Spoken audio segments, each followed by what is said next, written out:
ఏంది వెంకీ సంగతి అంటే అదిరిపోద్ది సంక్రాంతి అని. ఏంది బాసు సంగతి అంటే మనదే కదా సంక్రాంతి, ఎరగతిద్దాం సంక్రాంతి అనేది కేవలం మన శంకర వరప్రసాద్ గారిదే కాదు. ఈ సంక్రాంతి మొత్తం మన తెలుగు పరిశ్రమది అవ్వాలని మనస్ఫూర్తిని కోరుకుంటున్నాను. అందరికీ డార్లింగ్ ప్రభాస్ రాజా సాబ్ కానీ,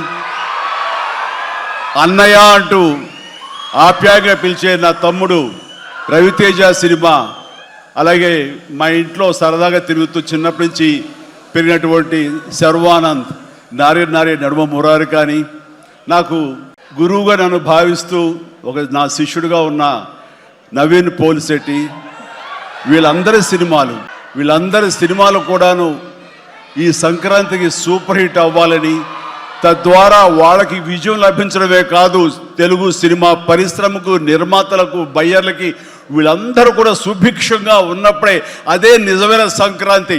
ఆ సంక్రాంతి కావాలనే కోరుకుంటున్నాం, జరుగుతుందని ఆశాభావాన్ని వ్యక్తం చేస్తారు. అది మీరు ఇచ్చి తీరుతారన్నటువంటి ప్రగాఢ నమ్మకం అయితే నాకు ఉన్నది.